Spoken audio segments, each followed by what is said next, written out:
1년 중 달이 가장 밝다는 추석. 하지만 올해 우리 집의 분위기는 보름달만큼 환하지는 못했던 것 같아요.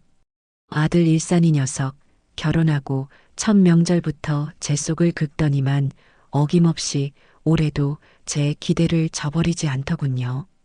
뭐, 이제는 기대할 것도 없지만요. 그래도 사람이란 게 참 간사해서 혹시나 하는 마음을 매번 품게 되잖아요. 아침부터 전부치고 나물 무치느라 허리가 끊어질 것 같았지만 그래도 오랜만에 아들 녀석 얼굴 볼 생각에 힘든 줄도 몰랐죠. 오후가 되어서야 며느리 나미와 함께 모습을 드러낸 아들은 현관에 들어서면서부터 제게 미안한 기색을 비쳤어요. 어머니, 길이 너무 막혀서요. 죄송해요, 늦었죠? 일산이의 말에 저는 괜찮다는 듯 손을 저어 보였죠. 괜찮다. 오느라 고생했다. 어서 들어오너라. 하지만 뒤따라 들어오는 며느리의 표정은 조금 달랐어요. 미안함보다는 당연하다는 듯한 뻔뻔함이 얼굴에 가득했죠. 어머니, 저희도 일찍 출발하고 싶었는데 차가 많은 걸 어떡해요. 그냥 이해하셔야죠. 나미는 소파에 가방을 툭 던지며 말했어요. 그 퉁명스러운 말투의 속에서 무언가 울컥 치밀어 올랐지만 명절날 아들 얼굴을 봐서 참기로 했어요. 그래요, 제가 참아야죠. 별 수 있나요? 그래, 피곤할 텐데 앉아 있어라. 곧 저녁 차려줄게. 제가 부엌으로 향하려는데 나미가 저를 불러 세웠어요. 아, 어머니. 이거요. 며느리가 내민 것은 제법 크고 화려한 포장지로 감싼 선물 상자였죠. 순간 혹시나 하는 마음이 들었어요. 올해는 이 아이가 철이 좀 들었나? 하는 그런 헛된 기대감 말이에요. 작년 추석에는 글쎄 마트에서 파는 양말 3개 묶음을 덜렁 주고는 생색을 있는 대로 내던 아이였거든요. 어머니, 이거 백화점에서 산 거예요. 포장도 엄청 고급스럽죠?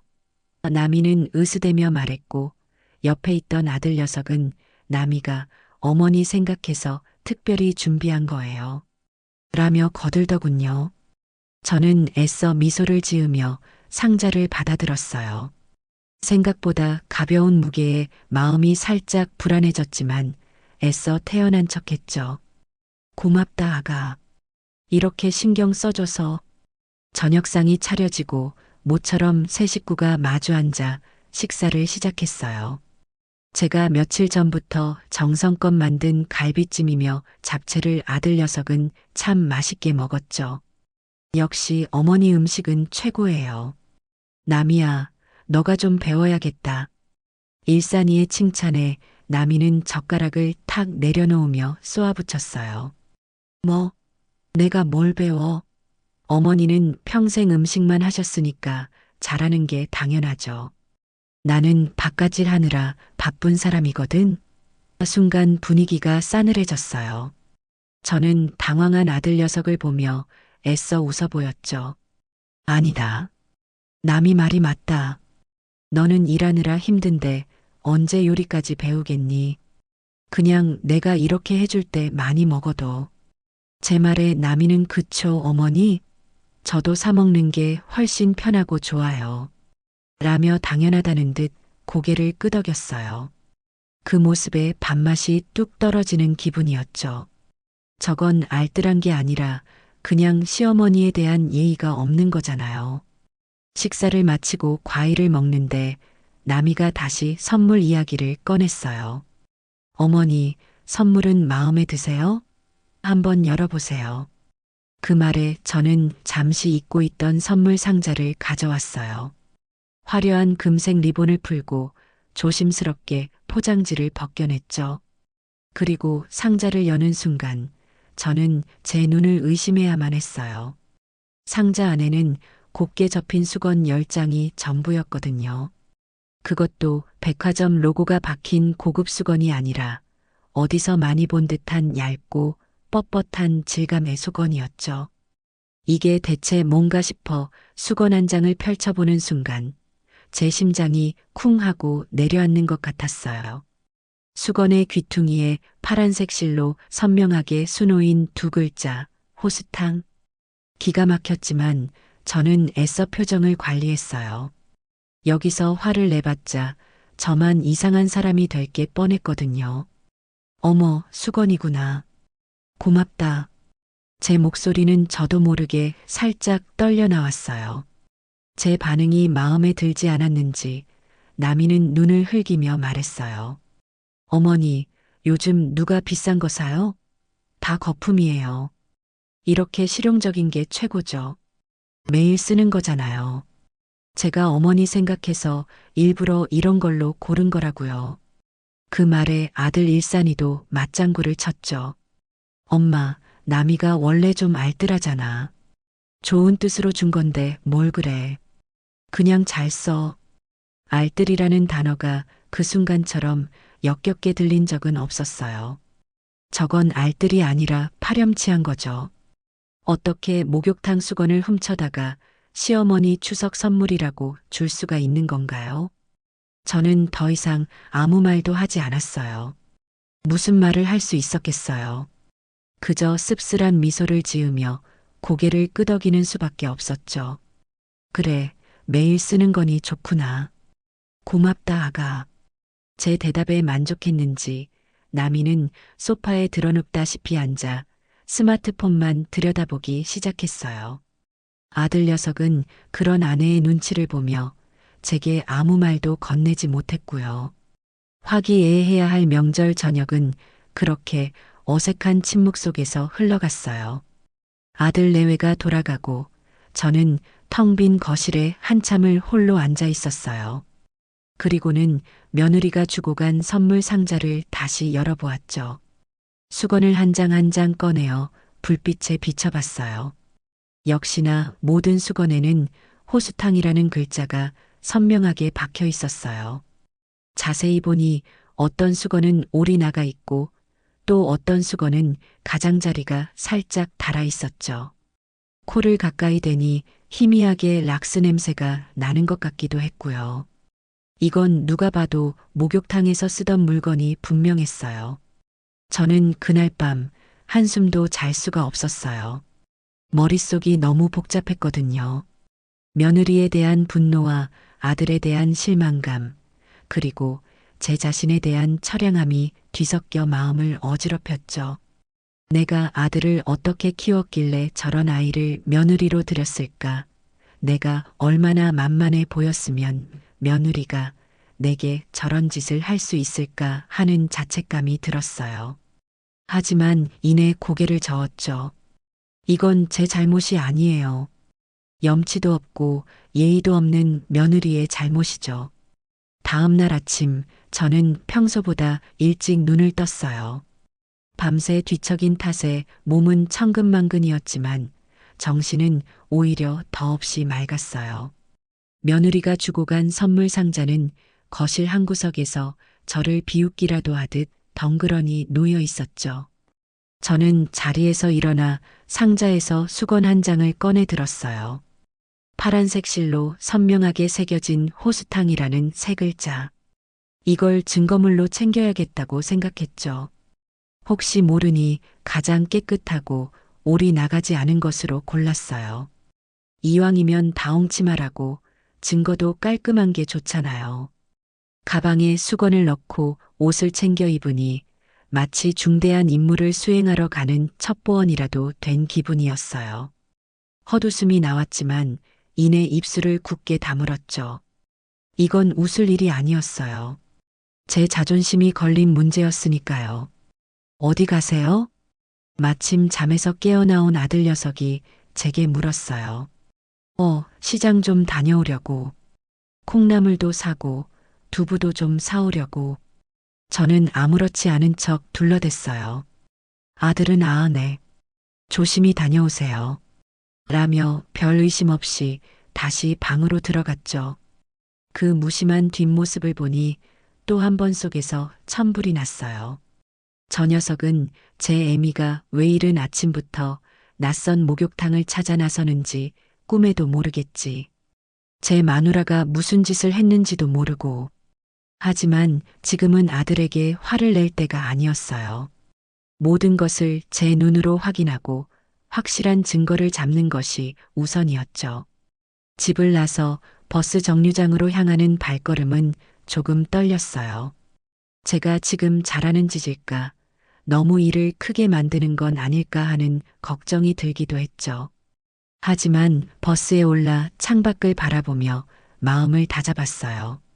이건 일을 크게 만드는 게 아니라 잘못된 것을 바로잡는 과정일 뿐이라고요. 며느리의 행동은 단순한 실수가 아니었어요. 그건 명백한 기만이었고 저에 대한 무시였죠. 그걸 알면서도 덮어주는 건 시어머니로서 그리고 어른으로서 할 도리가 아니라고 생각했어요. 인터넷으로 미리 찾아본 호수탕은 시내 중심가에서 버스로 4정거장 정도 떨어진 동네에 있었어요. 생각보다 규모가 꽤 큰 오래된 건물이더군요. 버스에서 내려 목욕탕 입구로 다가가는데 심장이 쿵쾅거리기 시작했어요. 그리고 제 눈에 가장 먼저 들어온 것은 입구 유리문에 큼지막하게 붙어 있는 경고 문구였죠. 수건, 비품 외부 유출 시 절도죄로 법적 책임을 물을 수 있습니다. 저는 그 문구 앞에서 잠시 발을 멈췄어요. 심장이 철렁 내려앉는 기분이었죠. 우리 며느리는 저 글씨를 보고도 아무런 죄책감 없이 수건을 가방에 쑤셔 넣었을 걸 생각하니 분노를 넘어선 허탈감이 밀려왔어요. 어서 오세요. 카운터에 앉아있던 젊은 여직원이 스마트폰에서 눈도 떼지 않은 채 건성으로 인사했어요. 저는 애써 태어난 척 아무것도 모르는 평범한 손님인 척하며 목욕비를 계산했죠. 수건하고 열쇠요. 직원은 말없이 수건 2장과 사물함 열쇠를 카운터 위로 툭 밀어놓았어요. 그 수건을 받아드는 순간 집에서 가져온 증거물과 똑같은 뻣뻣한 감촉이 손끝에 전해졌죠. 더 이상 의심할 여지가 없었어요. 탈의실로 들어서니 후끈한 열기와 샴푸 냄새가 훅 끼쳐왔어요. 평일 오전이라 그런지 목욕탕은 비교적 한산했죠. 저는 옷을 벗고 탕 안으로 들어가기 전 수건 보관함을 유심히 살폈어요. 역시나 제가 받은 수건과 똑같은 수건들이 산더미처럼 쌓여 있었죠. 질감이며 색깔이며 그리고 무엇보다 그 선명한 호수탕이라는 파란색 자수까지. 제 의심은 이제 빼도 박도 못할 확신이 되었어요. 뜨끈한 물에 몸을 담그고 있으니 밤새 쌓였던 피로가 조금은 풀리는 것 같았지만 머릿소리는 여전히 복잡했어요. 주변을 둘러보니 다들 평화롭게 목욕을 즐기고 있었죠. 저만 빼고요. 저는 마치 암행어사라도 된 것처럼 목욕탕 구석구석을 훑어봤어요. 샴푸와 린스는 커다란 공용 용기에 담겨 있었고 비누도 마찬가지였죠. 우리 며느리는 저런 것도 챙겨갔을까? 하는 엉뚱한 생각까지 들었어요. 한쪽 구석에서 서로 등을 밀어주는 모녀, 친구와 수다를 떨며 웃는 아주머니들. 모두가 평범한 일상을 보내고 있었어요. 저들의 눈에는 제가 그저 똑같은 손님으로 보이겠죠. 하지만 저는 지금 아주 중요한 임무를 띠고 이곳에 와 있었어요. 한참 동안 탕에 앉아 이런저런 생각을 정리했어요. 일단 증거는 확실해졌으니 이제부터는 어떻게 움직여야 할지 계획을 세워야 했죠. 감정적으로 나서서 일을 그르칠 수는 없었어요. 더 확실하고 더 명백한 증거를 잡거나 아니면 이 목욕탕 주인과 이야기를 해서 해결책을 찾아야 했어요. 저는 후자를 택하기로 마음먹었죠. 제가 직접 나서는 것보다 이 일의 직접적인 피해자인 목욕탕 주인을 끌어들이는 것이 더 현명한 방법이라고 판단했어요. 목욕을 마치고 옷을 갈아입은 뒤 저는 다시 카운터로 향했어요. 일종의 탐색전이었죠. 저기요, 아가씨. 제가 말을 걸자 아까 그 젊은 직원이 마지못해 스마트폰에서 눈을 떼고 저를 쳐다봤어요. 네, 뭐 필요하세요? 여전히 말투는 쌀쌀맞았죠. 아니, 다름이 아니라 여기 수건이 참 좋아서요. 톡톡하고 물기도 잘 닦이고 혹시 이거 어디서 사시는지 알 수 있을까요?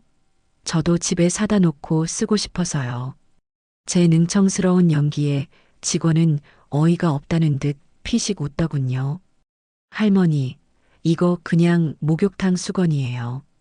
업체에서 대량으로 납품받는 거지 따로 파는 거 아니에요. 아, 그래요? 어쩐지 좋더라니. 그럼 혹시 몇 장만 저한테 파시면 안 될까요? 돈은 넉넉하게 드릴게요. 우리 며느리가 이런 수건을 참 좋아하거든요. 일부러 며느리 핑계를 대봤어요.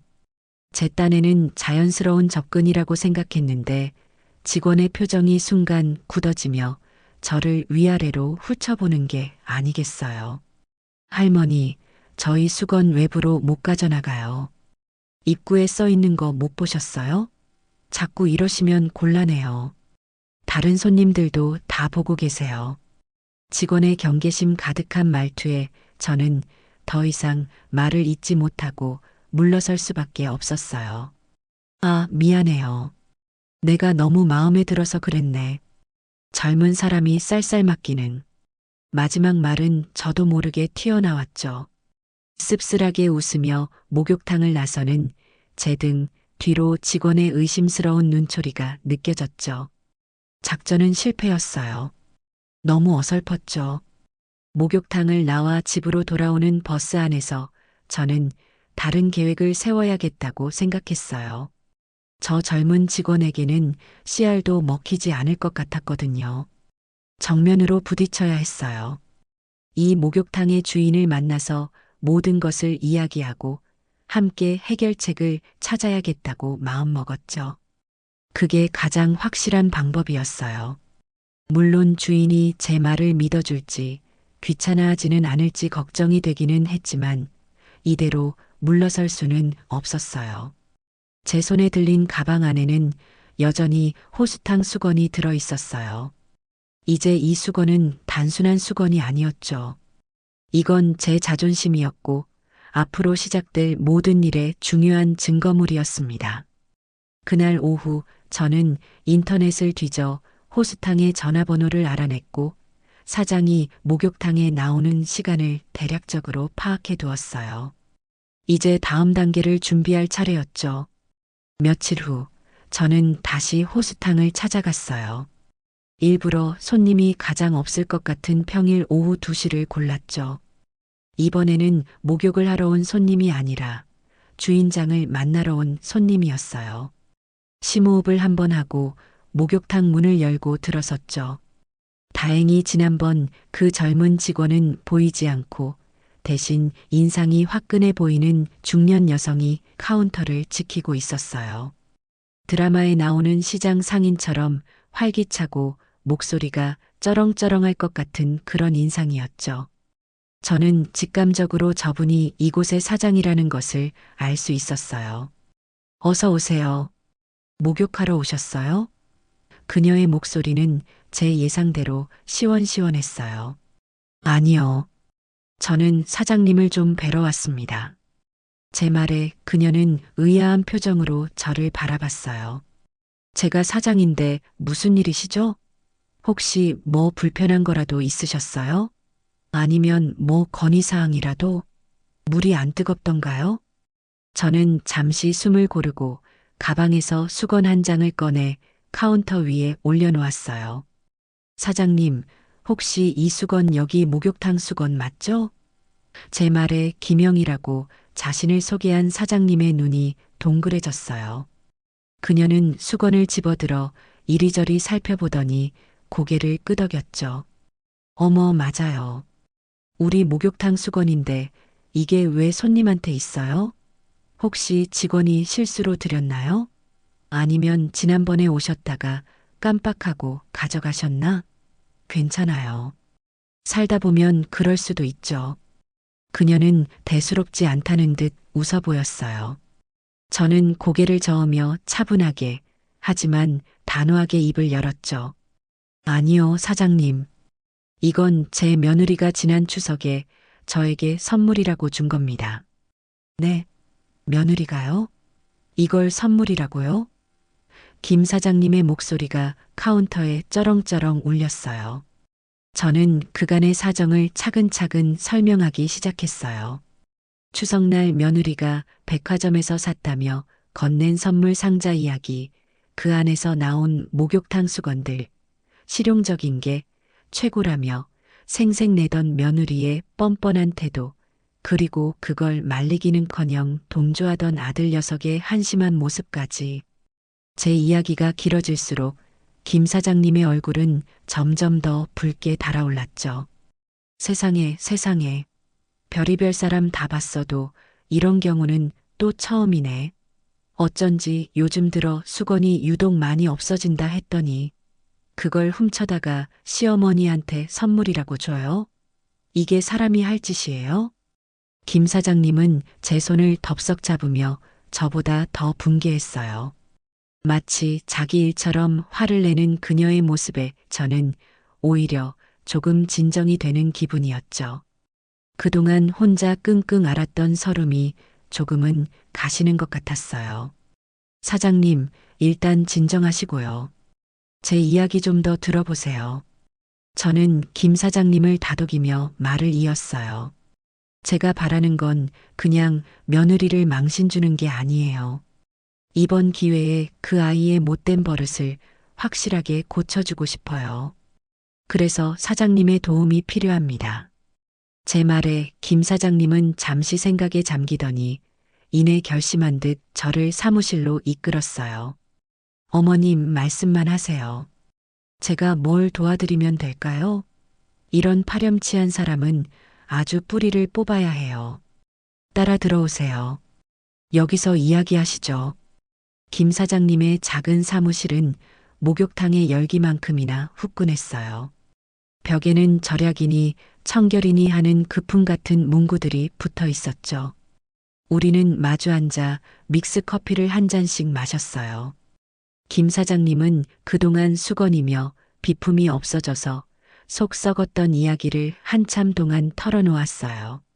어머님, 요즘 경기도 어려운데 저런 사람들 때문에 정말 장사할 맛이 안 나요.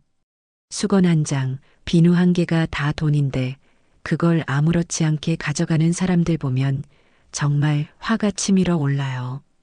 어떤 사람은 아예 목욕 가방에 샴푸통을 거꾸로 박아놓고 샴푸를 통째로 채워간다니까요. 근데 그걸 선물이라고 주는 건 진짜 상상도 못했네요. 그녀의 하소연을 들으니 왠지 모를 동지애 같은 것이 느껴졌어요. 우리는 단순한 손님과 주인의 관계를 넘어 같은 문제로 골머리를 앓는 동지가 된 셈이었죠. 그래서 말인데요, 사장님. 혹시 여기 CCTV 같은 거 없나요? 제 질문에 김 사장님의 눈이 반짝였어요. 왜 없어요? 당연히 있죠. 탈의실 입구랑 카운터 쪽은 다 찍히고 있어요. 아이고, 어머님. 제가 왜 그 생각을 못했을까요? 맨날 없어진 뒤에야 한탄만 했지. 돌려볼 생각은 못했네요. 김 사장님은 당장이라도 CCTV를 확인해 보자며 자리에서 벌떡 일어났어요. 좋아요. 그럼 우리 한번 확인해 보죠. 제 며느리가 언제 다녀갔는지 정확히는 모르지만 추석 전 며칠 사이일 거예요. 인상착의는 키는 보통이고 좀 마른 체형이에요. 머리는 길고요. 우리는 CCTV 녹화 영상을 재생하는 모니터 앞에 나란히 앉았어요. 이제 진실이 밝혀질 시간이 다가오고 있었죠. 저는 긴장된 마음에 마른 침을 삼켰어요. 부디 제 예상이 틀렸기를. 하지만 마음 한구석에서는 며느리의 뻔뻔한 얼굴이 떠오르며 그럴 리 없다고 속삭이고 있었어요. 화면 속 수많은 사람들 중에서 며느리를 찾아내는 것은 쉽지 않은 일이었지만 우리는 포기하지 않았죠. 우리는 이제 한 팀이었으니까요. 모니터 화면 속에서는 수많은 사람들이 목욕탕을 드나들고 있었어요. 우리는 며칠치 녹화 분량을 빠르게 돌려보며 며느리 나미의 얼굴을 찾기 시작했죠. 눈이 빠질 것처럼 아팠지만 누구 하나 힘들다는 내색 없이 화면에 집중했어요. 김 사장님은 아이고, 저 아줌마는 또 오셨네. 올 때마다 수건 2장씩 가져가는 양반인데. 라며 혀를 차기도 했고, 저는 혹시나 며느리가 아는 사람이라도 화면에 나올까 조마조마한 마음으로 지켜봤어요. 그렇게 몇 시간이 흘렀을까요? 저녁때가 다 되어갈 무렵 드디어 김 사장님이 어머님, 저 사람 맞죠? 라며 화면의 한 부분을 손가락으로 가리켰어요. 화면 속에는 익숙한 얼굴, 바로 제 며느리 나미가 있었어요. 추석 이틀 전 오후였죠. 목욕을 마치고 나오는 듯 머리카락은 미처 다 말리지 못해 촉촉하게 젖어 있었죠. 나미는 탈의실을 나오면서 주변을 두리번거리더니 아무도 보지 않는 것을 확인하고는 품속에서 무언가를 꺼내 잽싸게 자신의 커다란 가방 안으로 쑤셔 넣었어요.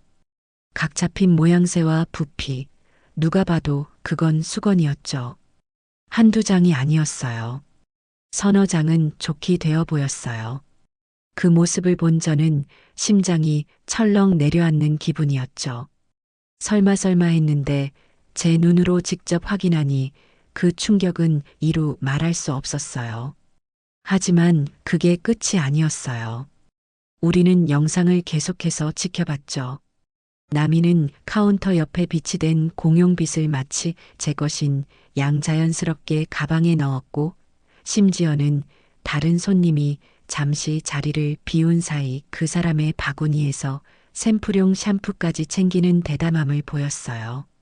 그걸로도 모자랐는지 정수기 옆에 놓인 종이컵 한 줄을 통째로 뽑아 가방에 넣더군요. 그 모든 행동이 너무나 자연스럽고 익숙해 보였죠. 한두 번 해본 솜씨가 아니었어요. 저는 어이가 없어 말도 나오지 않았고, 옆에 앉은 김 사장님은 입을 틀어막고 경악을 금치 못했죠.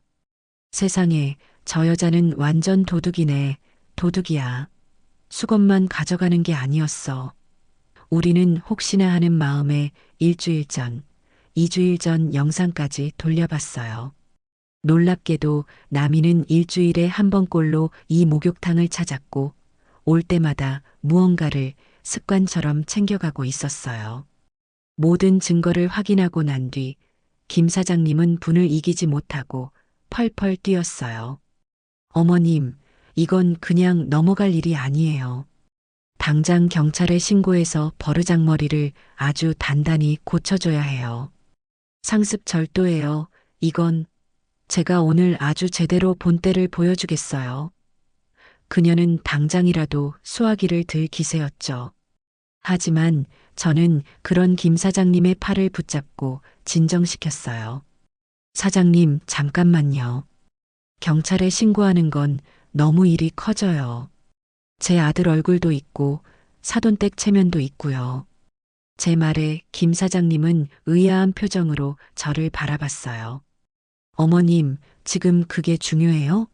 저런 며느리를 계속 보고 사실 거예요? 저런 사람은 법의 심판을 받게 해야 정신을 차린다고요. 물론 사장님 마음은 충분히 이해해요. 하지만 저 아이는 제 며느리예요. 제가 감싸고 돌자는 게 아니에요.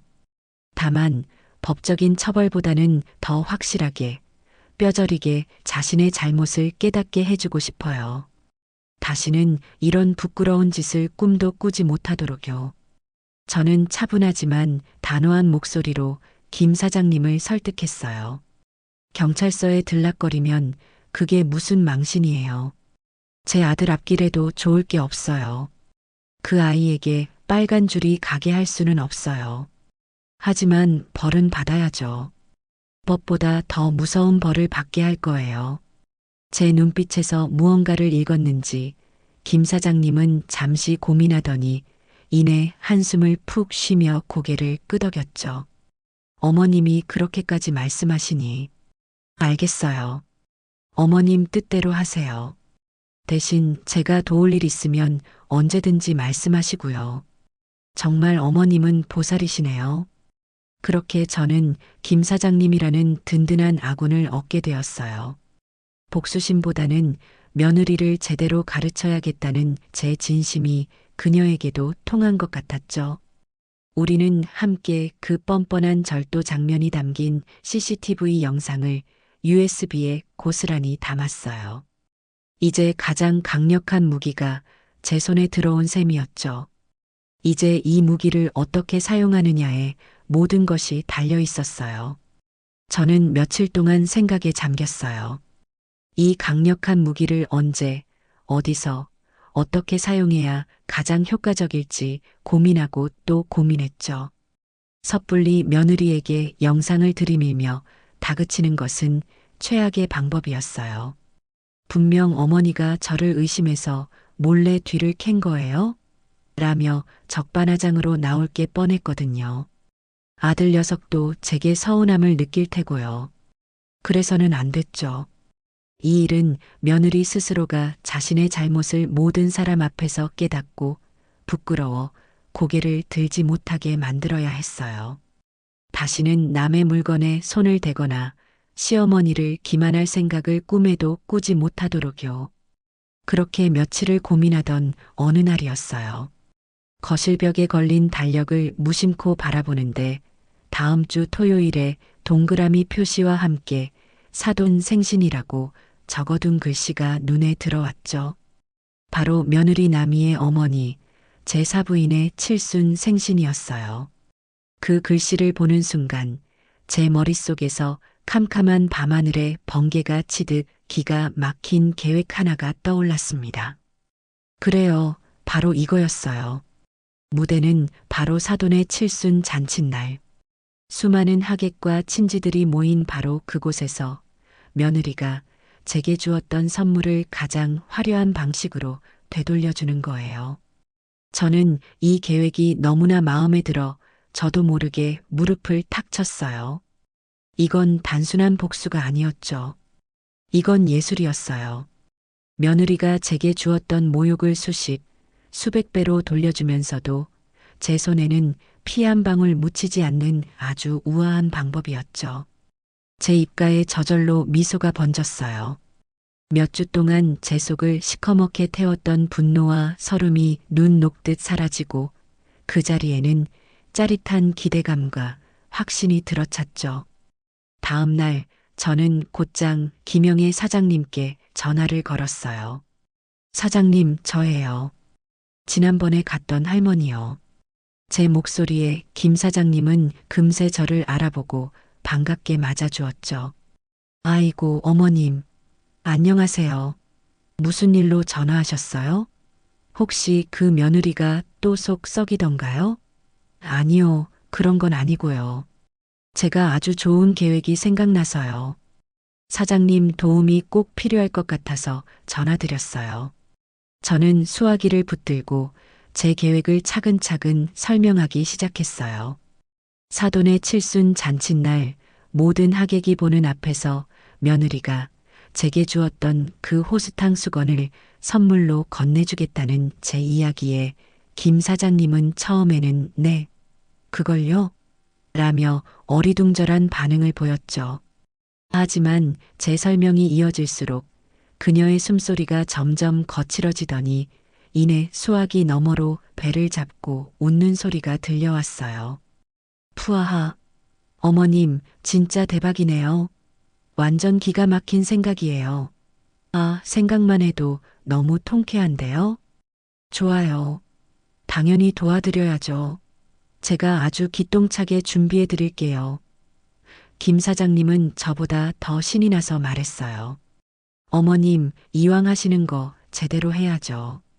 저희 목욕탕 수건 중에서도 호수탕 글씨가 제일 크고 선명하게 박힌 어급으로만 10장 골라드릴게요. 그리고 포장도 대충 하면 안 되죠. 제가 아는 집이 있는데 거기서 최고급 한지 포장지랑 금박 상자를 구해다가 백화점 명품 선물보다 더 그럴싸하게 만들어 드릴게요. 리본도 아주 탐스러운 걸로 달아드리고요. 그녀의 적극적인 지원에 저는 천군만마를 얻은 기분이었어요. 우리는 전화로 한참 동안이나 세부 계획을 의논하며 마치 큰 작전을 앞둔 장군들처럼 웃었죠. 며칠 뒤 저는 김 사장님과의 약속대로 다시 호수탕을 찾아갔어요. 김 사장님은 저를 보자마자 사무실로 이끌더니 자랑스럽게 준비해 둔 것들을 보여주었죠. 정말 그녀의 말대로였어요. 호수탕 로고가 유난히 선명한 빳빳하게 풀을 먹인 새수건 10장과 눈이 부실 정도로 화려한 금색 상자, 그리고 우아한 문양이 새겨진 비단 포장지까지. 어떠세요, 어머님? 이 정도면 누가 봐도 엄청나게 귀한 선물인 줄 알겠죠? 김 사장님의 말에 저는 만족스러운 미소를 지으며 고개를 끄덕였어요. 우리는 사무실 안작은 테이블에 마주 앉아 정성스럽게 수건을 포장하기 시작했어요. 마치 어린 시절 소꿉놀이라도 하는 것처럼 즐거웠죠. 수건 한 장 한 장을 곱게 접어 상자에 차곡차곡 담았어요. 그리고는 비단 포장지로 상자를 감싸고 큼지막한 금색 리본을 묶어 마무리했죠. 완성된 선물은 정말이지 완벽했어요. 그 내용물이 목욕탕 수건이라고는 아무도 상상하지 못할 만큼 고급스럽고 기품이 넘쳤죠. 이야, 이거 정말 대단한데요. 우리 며느리가 보면 아마 기절초풍할 거예요. 제 말에 김 사장님도 웃음을 터뜨렸어요. 그러게 말이에요. 어머님, 그날 잔치 끝나고 꼭 후기 들려주셔야 해요. 저도 너무 궁금해서 잠이 안 올 것 같아요. 선물을 챙겨 목욕탕을 나서는데 김 사장님이 저를 붙잡으며 봉투 하나를 쥐어주었어요. 어머님, 이거 축의금이라도 보태세요. 제 마음이에요. 봉투 안에는 빳빳한 5만 원권 지폐 몇 장이 들어 있었죠. 저는 괜찮다며 손사래를 쳤지만 김 사장님은 기어코 제 손에 봉투를 쥐어주며 말했어요. 제 속을 다 시원하게 해주셨는데 이 정도는 아무것도 아니에요. 어머님은 제 은인이나 다름없어요. 그 따뜻한 마음에 저는 코끝이 찡해지는 것을 느꼈어요. 며느리 때문에 생긴 악연이 이렇게 좋은 인연을 만들어주기도 한다는 사실이 참 아이러니했죠. 집으로 돌아온 저는 그날 저녁 아들 일산에게 전화를 걸었어요. 이제 다음 단계를 실행할 차례였거든요. 일산아, 잘 지내니?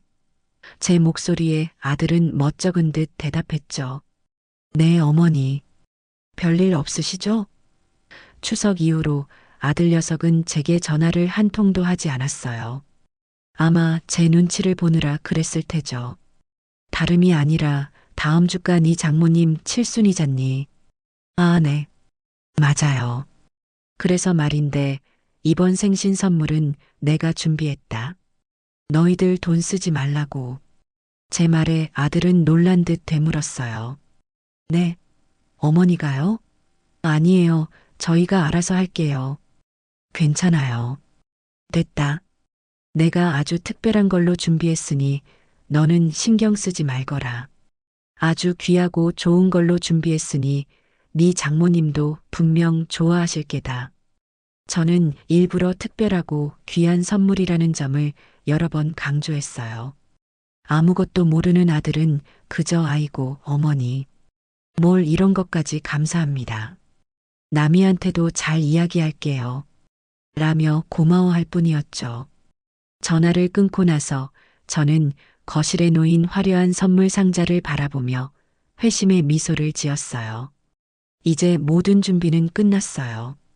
폭풍전야의 고요함이 우리 가족을 감싸고 있었죠. 사돈의 생신을 사흘 앞둔 날이었어요. 저는 아침부터 일부러 갈비찜과 잡채를 잔뜩 만들어 놓고 아들 일산에게 전화를 걸었죠. 일산아, 저녁에 잠시 집에 들르거라.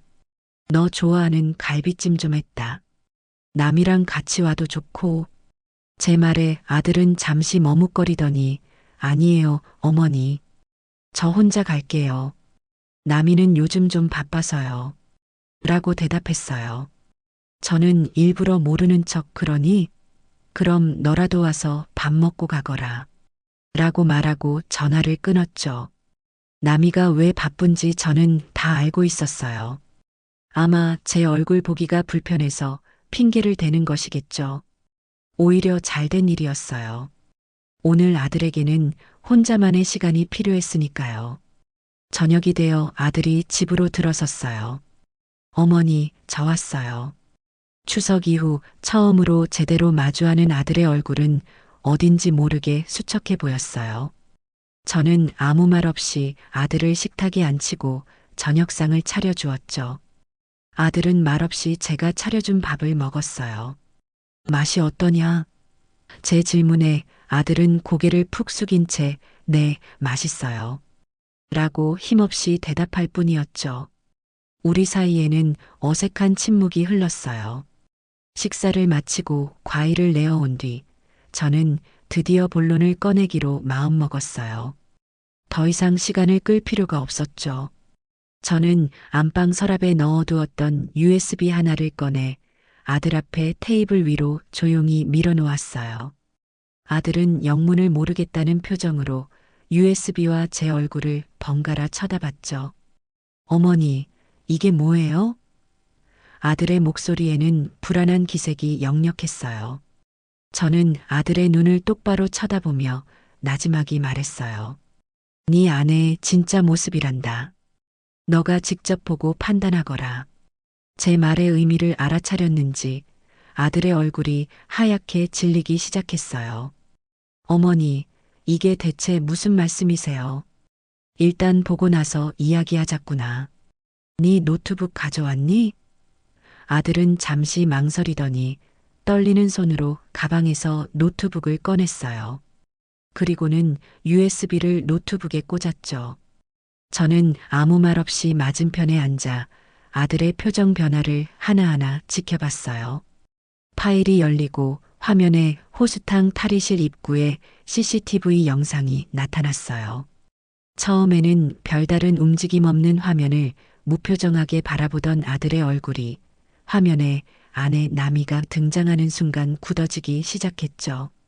주변을 두리번거리다 품속에서 수건 뭉치를 꺼내 가방에 쑤셔 넣는 아내의 모습을 본 아들의 입이 살짝 벌어졌어요. 믿을 수 없다는 듯 아들은 화면을 정지시키고 확대를 해보기도 했죠. 하지만 아무리 봐도 그건 자신의 아내, 이남이가 맞았어요. 영상은 계속해서 재생되었어요. 빗을 훔치고 샘플 샴푸를 챙기고 심지어 종이컵 한 줄을 통째로 뽑아가는 아내의 모습이 나올 때마다 아들의 얼굴은 경악으로 물들어갔어요. 그건 더 이상 알뜰함의 범주에 속하는 행동이 아니었죠. 명백한 절도 행위였어요. 다른 날짜의 영상들에서조차 똑같은 행동을 반복하는 아내의 모습을 확인한 아들은 결국 노트북을 셔터 내리듯 쾅 닫아버렸어요. 아들은 아무 말도 하지 못했어요. 그저 고개를 푹 숙인 채 자신의 손만 내려다보고 있었죠. 어깨가 가늘게 떨리고 있었어요. 이윽고 아들의 눈에서 굵은 눈물방울이 뚝뚝 테이블 위로 떨어지기 시작했어요. 어머니 정말 죄송해요. 제가 다 잘못했어요. 아들은 어린아이처럼 엉엉 소리내어 울기 시작했어요. 그 울음소리에는 아내에 대한 실망감, 자신에 대한 자책감, 그리고 저에 대한 미안함이 모두 뒤섞여 있었죠. 제가 아내를 잘못 만난 것도 제 잘못이고 그런 아내의 말만 믿고 어머니 속상하게 해드린 것도 다 제 잘못이에요. 어머니 정말 죄송합니다. 저는 자리에서 일어나 우는 아들의 등을 조용히 토닥여 주었어요. 화가 나기도 했지만 제 앞에서 이렇게 무너져 내리는 아들을 보니 안쓰러운 마음이 더 컸어요. 일산아, 이제라도 알았으면 됐다. 제 말에 아들은 더 서럽게 울었죠. 한참 동안 아들을 울게 내버려 둔 뒤 저는 다시 자리에 앉아 입을 열었어요. 일산아, 이건 단순히 남이가 물건 몇 개 훔친 것의 문제가 아니란다. 이건 습관의 문제고 양심의 문제야. 그리고 너와 나, 우리 가족 전체를 기만한 문제이기도 해. 이대로 넘어가면 남이는 앞으로 더 큰 잘못을 저지를 수도 있어. 그러니 이번에 확실히 바로잡아야 한다. 제 단호한 말에 아들은 눈물을 닦으며 고개를 끄덕였어요. 네, 어머니 그런데 어떻게 해야 할지 모르겠어요.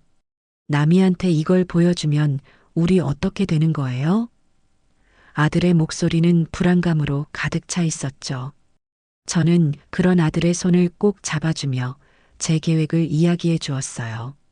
그래서 내가 선물을 준비한 거란다. 사돈의 칠순 잔치에서 모든 사람이 보는 앞에서 남이가 제게 주었던 그 수건을 선물로 되돌려줄 생각이야. 제 계획을 들은 아들은 기겁하며 저를 말렸어요. 어머니, 안 돼요. 그건 너무 잔인하잖아요. 장모님 생신 잔치를 망칠 수는 없어요. 그리고 다른 사람들도 다 보는데 남이가 어떻게 고개를 들고 다녀요. 그럼 어쩌자는 말이냐? 너가 지금 남이를 감싸는 거니? 아니요. 그런 게 아니라 다른 방법은 없을까요? 저희끼리 조용히 해결할 수는. 조용히? 추석날 나에게 그런 모욕을 줄 때는 조용하지 않더니 이제 와서 조용히 해결하자고. 일산아, 정신 차리거라. 남이 같은 아이는 이런 충격 요법이 아니면 절대 바뀌지 않아. 잠깐 창피하고 말 일이라고 생각하니? 아니, 이건 남이 스스로가 자신의 부끄러운 행동을 온몸으로 깨닫게 하는 과정이야. 그래야 다시는 그런 짓을 안 하지. 저는 아들에게 단호하게 말했어요. 그리고 이건 너에게도 선택의 기회를 주는 거란다.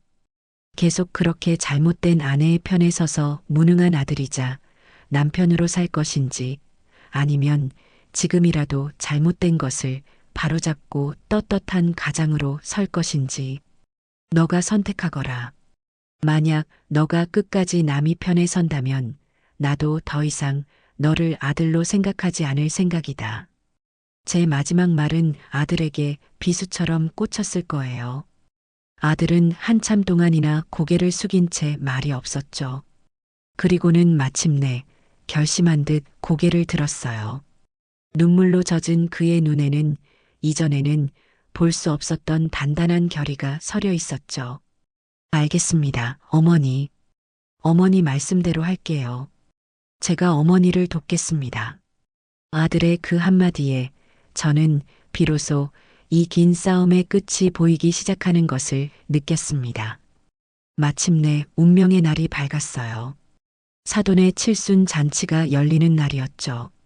저는 아침부터 목욕 재개를 하고 가장 아껴두었던 고운 한복을 꺼내 입었어요. 화장대 앞에 앉아 은은하게 화장을 하며 거울 속의 저를 바라봤죠. 제 얼굴에는 긴장감과 결연함이 동시에 서려 있었어요. 오늘 저는 단순히 사돈의 생신을 축하하러 가는 것이 아니었죠. 저는 전쟁터에 나가는 장수와도 같은 심정이었어요. 거실 한쪽에 위풍당당하게 놓여있는 화려한 선물 상자를 보니 비장한 마음마저 들었죠. 약속 시간이 되어 아들 일산이 저를 데리러 왔어요. 말끔하게 양복을 차려입은 아들의 얼굴에도 긴장한 기색이 역력했죠. 어머니, 준비 다 되셨어요? 그럼 가자꾸나. 우리는 함께 선물 상자를 들고 집을 나섰어요. 차를 타고 잔치가 열리는 연회장으로 가는 내내 우리 사이에는 무거운 침묵이 흘렀어요. 아들은 아무 말 없이 운전만 했고 저 역시 창밖만 바라보았죠. 우리는 서로의 마음을 너무나 잘 알고 있었기에 굳이 말이 필요 없었어요. 잔치가 열리는 곳은 시내에서 가장 큰 뷔페 식당의 연회장이었어요. 입구부터 화려한 꽃 장식과 사돈의 젊은 시절 사진이 담긴 현수막이 우리를 맞았죠. 연회장 안은 이미 수많은 하객들로 북적이고 있었어요. 시끌벅적한 음악과 사람들의 웃음소리가 가득했죠. 잔치의 주인공인 사돈내외는 입구에서 손님들을 맞이하느라 여념이 없었어요. 아이고, 사부인. 어서 오세요. 이렇게 귀한 걸음해 주셔서 정말 감사합니다. 사돈은 제 손을 잡으며 환하게 웃었어요. 저는 애써 미소를 지으며 사부인, 생신 진심으로 축하드립니다. 오늘 정말 고우시네요. 라고 인사했죠. 그때 저쪽에서 화사한 원피스 차림의 며느리 나미가 우리를 향해 달려왔어요. 어머니, 오셨어요? 아유, 우리 어머니 오늘 너무 고우시다. 나미는 언제나처럼 싹싹하고 살가운 며느리의 가면을 쓰고 있었어요. 제 팔짱을 끼며 온갖 아양을 떠는 모습에 저는 속으로 헛웃음을 쳤죠. 그래, 마음껏 즐기려무나. 오늘이 너의 그 가식적인 미소를 볼 수 있는 마지막 날이 될 테니. 나미는 저와 아들을 테이블로 안내했어요. 그리고는 잔치가 진행되는 내내 완벽한 딸이자 며느리인 척 연기했죠. 친척 어른들에게 일일이 인사를 하고 음식을 가져다 나르고 아이들을 챙기는 모습은 누가 봐도 칭찬할 만한 모습이었어요. 몇몇 친척들은 저를 보며 사부인은 정말 며느리 하나는 잘 얻으셨네. 저렇게 싹싹하고 예쁜 며느리가 어디 있어. 라며 부러워하기도 했죠. 그럴 때마다 저는 그저 네, 복에 넘치죠. 라며 알 수 없는 미소만 지어 보였어요. 아들 일사는 그런 아내의 모습을 착잡한 표정으로 바라볼 뿐이었죠.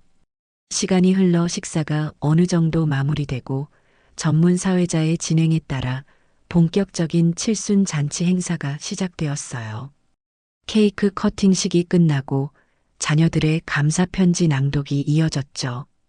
나미는 남편인 일산을 부추겨 단상에 올라가게 했고 일산은 마지못해 장모님께 드리는 감사 편지를 읽었어요. 그 모습을 지켜보는 나미의 얼굴에는 뿌듯함과 자랑스러움이 가득했죠. 그리고 마침내 모든 행사의 하이라이트인 선물 증정 시간이 다가왔어요. 사회자는 유쾌한 목소리로 외쳤죠. 자, 이제 오늘의 주인공이신 두 분을 위한 선물 증정식이 있겠습니다. 가장 먼저 사위와 따님이 준비한 선물을 받아보겠습니다. 나미와 일사는 미리 준비한 두툼한 돈 봉투와 유럽 여행 상품권을 선물로 드렸어요. 사돈 내외는 한박웃음을 지으며 딸과 사위를 끌어안았죠. 하객들은 박수를 치며 환호했어요. 그때였어요. 사회자가 제 쪽을 바라보며 말했죠. 아, 그리고 오늘 아주 특별한 선물을 준비해 오신 분이 또 계십니다. 바로 사위의 어머니 박정순 여사님이신데요. 사부인의 생신을 축하드리기 위해 아주 귀한 선물을 준비해 오셨다고 합니다. 큰 박수로 맞이해 주십시오. 모든 사람의 시선이 제게로 쏠렸어요. 저는 자리에서 일어나 아들의 부축을 받으며 천천히 단상으로 향했어요. 제 손에는 바로 그 화려하게 포장된 선물 상자가 들려 있었죠. 단상에 올라 마이크를 잡았어요. 순간 연회장 안의 모든 소음이 멎고 숨막히는 정적이 흘렀죠. 저는 객석에 앉아 의기양양한 표정으로 저를 바라보는 며느리 나미와 불안한 듯 입술을 깨물고 있는 아들 일산, 그리고 기대감에 찬 눈으로 저를 보는 사돈 내외를 차례로 훑어보았어요. 그리고는 최대한 온화하고 인자한 목소리로 입을 열었죠. 사부인, 칠순을 진심으로 축하드립니다. 늘 건강하시고 만수무강하시기를 바랍니다. 저는 잠시 말을 멈추고 숨을 골랐어요. 제가 오늘 사부인을 위해 아주 특별하고 귀한 선물을 하나 준비했습니다. 얼마 전 저희 며느리가 제게 선물해 준 것인데 써보니 그 품질이 너무나 귀하고 훌륭해서 저만 쓰기에는 너무 아깝다는 생각이 들더군요. 이렇게 좋은 것은 귀한 분과 함께 나눠야 한다는 생각에 염치불고하고 이렇게 선물로 준비해 왔습니다. 부디 기쁘게 받아주시면 감사하겠습니다. 제 말이 끝나자 하객들 사이에서는 어머, 며느리가 뭘 선물했길래 저렇게 칭찬을 하실까 하는 웅성거림이 터져 나왔어요. 사돈은 감격한 표정으로 아이고 사부인. 뭘 이런 것까지 정말 감사합니다. 라며 제 손을 잡았죠. 저는 미소를 지으며 들고 있던 선물 상자를 사돈에게 정중히 건넸어요.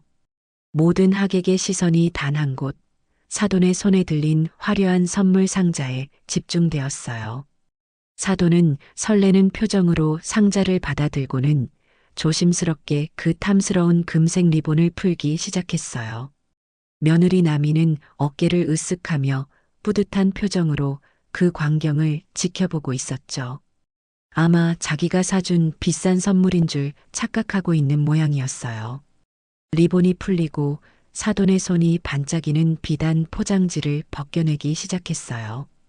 바스락거리는 포장지 소리가 연회장 전체에 울려 퍼졌죠. 그리고 마침내 상자의 뚜껑이 열렸습니다. 연회장 안에 모든 하객들의 시선이 단 한 곳, 제 사돈의 손에 들린 화려한 선물 상자에 집중되었어요. 사돈은 설레는 표정으로 상자를 받아들고는 조심스럽게 그 탐스러운 금색 리본을 풀기 시작했죠. 며느리 나미는 어깨를 으쓱하며 뿌듯한 표정으로 그 광경을 지켜보고 있었어요. 아마 자신이 추석 때 제게 건넸던 백화점 선물이 어떤 식으로든 업그레이드되어 장모님께 전달되는 것이라고 착각하고 있는 모양이었죠. 그 아이의 머릿속에는 아마 역시 우리 시어머니는 통이 크셔. 내가 드린 선물이 마음에 드셔서 장모님께는 더 좋은 걸로 선물하시나 보내 하는 식의 아전인수격 해석이 가득 차 있었을 거예요. 리본이 스르륵 풀리고 사돈의 손이 반짝이는 비단 포장지를 벗겨내기 시작했어요. 바스락, 바스락거리는 포장지 소리가 그 순간만큼은 연회장 전체에 울려 퍼지는 천둥 소리처럼 크게 들렸죠. 아들 일사는 차마 그 광경을 정면으로 보지 못하고 질끈 눈을 감았고 저는 반대로 두 눈을 똑똑히 뜨고 며느리 나미의 얼굴을 주시하고 있었어요. 이제 곧 저 아이의 얼굴에서 미소가 어떻게 사라지고 경악으로 물드는지 똑똑히 지켜볼 생각이었거든요. 마침내 포장지가 모두 벗겨지고 화려한 금박 상자의 뚜껑이 열렸습니다. 사돈은 상자 안을 들여다보며 처음에는 잠시 고개를 갸웃했어요. 상자 안에는 곱게 접힌 하얀 수건 10장이 가지런히 들어 있었으니까요. 아마 이게 뭐지? 싶었을 거예요. 주변 하객들도 웬 수건이지? 하는 표정으로 웅성거리기 시작했죠. 하지만 그것도 잠시였어요. 상자에서 수건 한 장을 꺼내든 사돈의 눈이 수건 귀퉁이에 선명하게 박힌 파란색 자수를 확인하는 순간 지진이라도 난 듯 크게 흔들리기 시작했어요. 호수탕?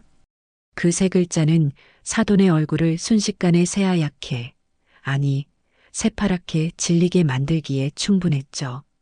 사돈은 믿을 수 없다는 듯 눈을 비비고 수건을 다시 들여다봤어요.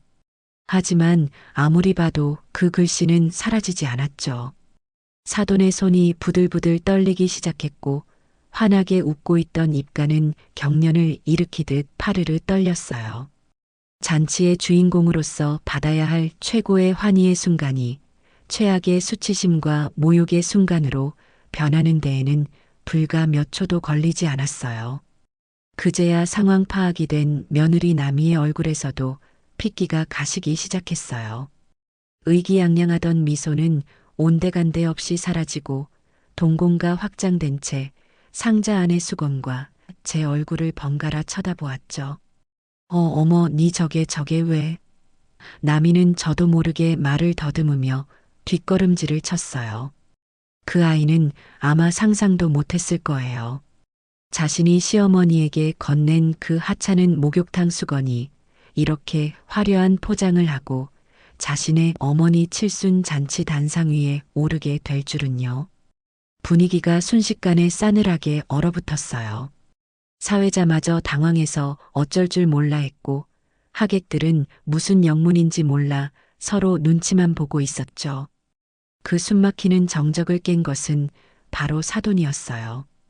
이성을 잃은 사돈은 손에 들고 있던 수건을 바닥에 내팽개치더니 자리에서 벌떡 일어나 나미에게 달려갔어요. 그리고는 나미의 등짝을 손바닥으로 세게 후려치며 고함을 질렀죠. 이남이, 이게 대체 무슨 짓이야? 너 이게 뭔지 나한테 설명 좀 해봐. 쩌렁쩌렁 울리는 사돈의 목소리에 연회장은 그야말로 아수라장이 되었어요. 나미는 비명을 지르며 주저앉았고 사돈은 분을 이기지 못하고 계속해서 소리쳤죠.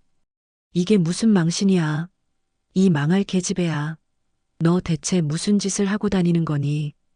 사돈의 남편과 다른 자식들이 달려들어 말렸지만 한번 터진 분노는 쉽게 가라앉지 않았어요. 저는 그 모든 광경을 단상 위에서 조용히, 아주 조용히 내려다보고 있었죠. 그리고는 마이크를 다시 잡았어요. 이제 이 연극의 마지막 대사를 읊을 시간이었으니까요.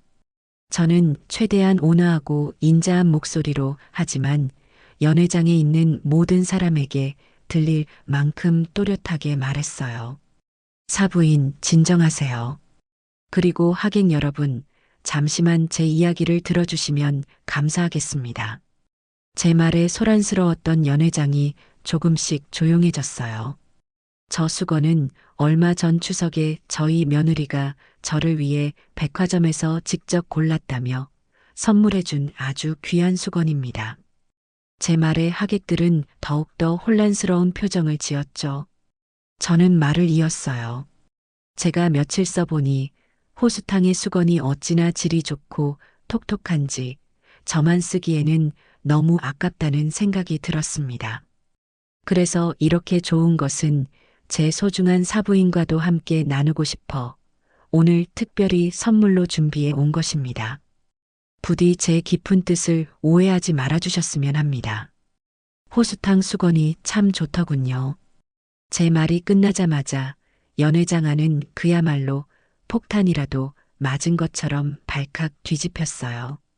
눈치 빠른 몇몇 사람들은 상황을 파악하고는 웃음을 터뜨렸고 또 다른 사람들은 제 며느리를 향해 손가락질하며 수군거리기 시작했죠. 목욕탕 수건을 훔쳐다 시어머니한테 선물로 줬대. 그걸 또 시어머니는 사돈 생일 선물로 되돌려줬네. 세상에 저 며느리 얼굴 두꺼운 것 좀 봐. 그런 말들이 비수처럼 날아와 며느리 나미의 심장에 박혔을 거예요. 나미는 하얗게 질린 얼굴로 바닥에 주저앉아 고개도 들지 못했죠. 자신의 잘못이, 자신의 탐욕이, 자신의 어리석음이 만천하에 공개되는 순간이었어요. 사돈의 칠순 잔치는 그렇게 제 며느리의 공개 처형장이 되어버렸습니다. 사돈의 칠순 잔치는 그야말로 아수라장이 되어 막을 내렸어요. 주인공이었던 사돈 내외는 하객들에게 고개도 제대로 들지 못했고 제 며느리 나미는 친정 식구들에게 이끌려 도망치듯 연회장을 빠져나갔죠. 남은 하객들은 저희 가족을 흥미로운 구경거리 삼아 수군거리기 바빴어요. 저는 그 모든 시선을 당당하게 받아내며 아들 일산의 손을 잡고 조용히 연회장을 나왔어요. 차를 타고 집으로 돌아오는 내내 아들은 운전대만 잡은 채 아무 말도 하지 않았죠. 그 아이의 심정도 아마 저만큼이나 복잡하고 괴로웠을 거예요. 그날 밤 사돈에게서 전화가 걸려왔어요. 수화기 너머로 들려오는 사돈의 목소리는 잔뜩 잠겨 있었죠. 사부인 정말 면목이 없습니다. 제가 딸 자식을 잘못 키웠습니다. 드릴 말씀이 없네요. 저는 그런 사돈을 담담한 목소리로 위로했어요. 사부인, 너무 마음 쓰지 마세요. 나미도 이번 일로 큰 교훈을 얻었을 겁니다. 아이들 일은 아이들이 해결하도록 우리 어른들은 지켜보시죠. 전화를 끊고 나니 왠지 모를 허탈감이 밀려왔어요. 통쾌하긴 했지만 마음 한구석이 아리고 쓰린 것은 어쩔 수 없었죠. 다음 날 저녁 아들 일산이 퇴근길에 나미를 데리고 집으로 찾아왔어요. 퉁퉁 부은 눈에 초점 없는 얼굴을 한 나미는 제 앞에 고개를 푹 숙인 채 서 있었죠. 어제 연회장에서의 그 뻔뻔하고 기고만장하던 모습은 온데간데 없었어요. 우리는 거실 소파에 마주 앉았어요. 무거운 침묵이 우리 세 사람을 짓눌렀죠. 그 침묵을 깬 것은 아들 일산이었어요. 아들은 이전에 우유부단하고 어리숙한 모습이 아니었어요. 차갑고 단호한 목소리로 아내를 다그쳤죠. 이남이, 너가 대체 왜 그랬는지 오늘 어머니 앞에서 전부 다 사실대로 말해. 변명이나 거짓말할 생각은 꿈도 꾸지 마. 아들의 말에 나미의 어깨가 움찔 떨렸어요. 하지만 나미는 한참 동안이나 입을 열지 않았죠. 그러자 일산의 목소리가 더욱 높아졌어요. 말하라니까. 당신의 그 하찮은 욕심 때문에 어머니가, 그리고 내가, 당신의 부모님이, 어제 거기 있던 모든 사람이 얼마나 끔찍한 창피를 당했는지 알아? 그런데도 아직 입이 안 떨어져? 남편의 거센 추궁에 나미는 결국 와르르 무너져 내렸어요. 흐느끼기 시작하며 그간의 일을 모두 털어놓았죠. 잘못했어요. 제가 정말 잘못했어요. 나미는 울먹이며 말했어요. 사실은 갖고 싶은 가방이 있었어요. 가방? 내 새로 나온 명품 가방인데 너무 갖고 싶어서 그래서 돈을 모으고 있었어요. 당신한테 말하면 잔소리할 것 같아서 몰래 아껴서 돈을 모았는데 추석이 다가오니까 어머니 선물 살 돈이 너무 아까웠어요. 기가 막혔어요. 고작 명품 가방 하나 때문에 그깟 사치품 하나 때문에 시어머니에게 목욕탕 수건을 선물하고 목욕탕 비품을 훔치는 파렴치한 짓을 저질렀다는 사실에 저는 할 말을 잃었어요. 알뜰함이라는 가면 뒤에 숨겨진 그 지독한 이기심과 허영심에 몸서리가 쳐졌죠. 일사는 더 큰 충격을 받은 듯 했어요. 뭐, 가방? 고작 그깟 가방 때문에 우리 어머니를 그렇게 무시하고 도둑질까지 했다는 거야? 너 정말 제정신이야? 미안해요. 정말 미안해요. 순간 제가 미쳤었나 봐요. 순간 미쳤어? CCTV 영상을 보니까 한두 번이 아니던데? 너 상습범이잖아. 아들의 외침에 나미는 더 이상 아무 변명도 하지 못했어요. 그저 바닥에 엎드려 잘못했다는 말만 앵무새처럼 반복할 뿐이었죠. 그때 현관문이 열리며 사돈 내외가 들어왔어요. 아마 아들이 미리 연락을 해둔 모양이었죠.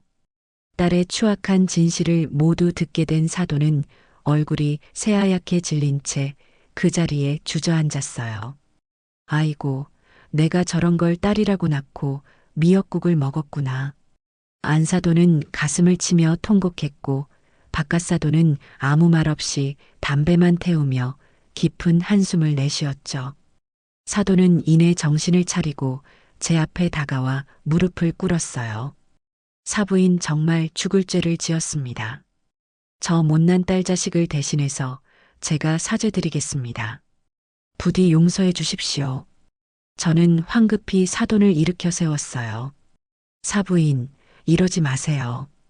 왜 사부인께서 무릎을 꿇으세요? 잘못은 나미가 한 것인데요. 모든 것이 밝혀지고 모든 사람이 보는 앞에서 자신의 치부가 드러나자 나미는 마침내 모든 것을 포기한 듯 했어요. 나미는 제 앞으로 기어오다시피 다가와 제 바짓가랑이를 붙잡고 무릎을 꿇었죠. 그리고는 정말 목 놓아 울기 시작했어요. 그 눈물은 어제 연회장에서 흘렸던 당혹감과 수치심의 눈물과는 다른 진심에서 우러나오는 후회와 참회의 눈물이었어요. 어머니, 제가 정말 잘못했어요. 다 제 잘못이에요. 어머니 무시하고 어머니 마음 아프게 해드린 거 다 제 허영심 때문이에요. 제발 한 번만 용서해 주세요. 다시는 안 그럴게요. 정말 다시는 이런 어리석은 짓 하지 않을게요. 나미는 제게 몇 번이고 머리를 조아리며 용서를 빌었어요. 그 모습을 보니 제 마음속을 가득 채웠던 분노와 원망도 조금씩 녹아내리는 것 같았죠. 그래요. 제가 원했던 것은 바로 이거였어요. 며느리의 진심 어린 사과. 자신의 잘못을 깨끗하게 인정하고 다시는 그러지 않겠다고 맹세하는 것. 제 길고 길었던 싸움이 드디어 끝을 맺는 순간이었습니다. 다음 날 아침 저는 나미와 일산의 손을 잡고 집을 나섰어요. 우리의 목적지는 바로 호수탕이었죠. 며느리의 잘못을 바로잡는 일의 시작과 끝은 모두 그곳에서 이루어져야 한다고 생각했어요. 차를 타고 가는 내내 나미는 고개를 푹 숙인 채 아무 말이 없었죠. 그 아이의 마음 속에는 지금 얼마나 많은 후회와 부끄러움이 몰아치고 있을까요? 호수탕에 도착하니 김영희 사장님이 마침 카운터를 보고 있었어요. 우리 세 사람을 본 김 사장님은 놀란 표정을 짓더니 이내 상황을 파악하고는 저를 사무실로 안내했죠. 사무실에 들어서자마자 나미는 김 사장님 앞에 깊이 고개를 숙였어요. 사장님 정말 죄송합니다. 제가 죽을 죄를 지었습니다. 나미는 그동안 자신이 목욕탕에서 훔쳤던 물건들의 목록을 적어온 종이를 떨리는 손으로 내밀었어요. 수건, 샴푸, 린스, 빗, 종이컵까지. 그 목록은 생각보다 길었죠. 아들 일사는 미리 준비해온 돈 봉투를 내밀며 말했어요. 사장님, 정말 면목 없습니다. 제 아내가 저지른 일이니 남편인 제가 책임지겠습니다. 그동안 피해를 보신 금액을 전부 변상해 드리고 싶습니다. 부디 받아주십시오. 김 사장님은 잠시 나미와 일산을 번갈아 쳐다보더니 이내 제 얼굴을 바라봤어요. 저는 그런 김 사장님을 향해 희미하게 미소를 지으며 고개를 끄덕였죠. 김 사장님은 깊은 한숨을 내쉬더니 봉투를 받는 대신 나미에게 말했어요. 고개 드세요. 사람이 살다 보면 실수할 수도 있죠. 하지만 중요한 건 같은 실수를 반복하지 않는 거예요. 그리고 자신의 잘못을 이렇게 직접 찾아와서 사과할 줄 아는 용기고요. 이번 일은 우리 어머님 얼굴을 봐서 그리고 이렇게 진심으로 뉘우치는 모습을 봐서 없던 일로 할게요. 대신 다시는 이런 부끄러운 짓 하지 않겠다고 약속하세요. 김 사장님의 너그러운 용서에 나미는 또 한 번 눈물을 쏟았어요. 네 사장님 정말 감사합니다. 평생 잊지 않겠습니다. 그렇게 우리는 김 사장님과 화해를 했어요. 김 사장님은 우리에게 목욕탕 무료 이용권을 건네며 말했죠. 자, 이왕 오신 김에 다 같이 목욕이나 하고 가세요. 뜨거운 물에 몸 담그고 묵은 때도 벗겨내고 안 좋은 기억도 다 씻어내세요. 그 말에 우리는 서로를 마주보며 어색하게 웃었죠. 그날 우리는 정말 오랜만에 다 함께 목욕을 했어요. 뜨거운 탕 안에 나란히 앉아 있으니 그간 우리 사이에 쌓였던 오해와 미움의 벽이 조금씩 허물어지는 것 같았죠. 저는 며느리의 등을, 며느리는 제 등을 서로 밀어주었어요. 등을 밀어주는 그 투박한 손길 속에서 우리는 말로 다 할 수 없었던 많은 감정들을 나누었죠.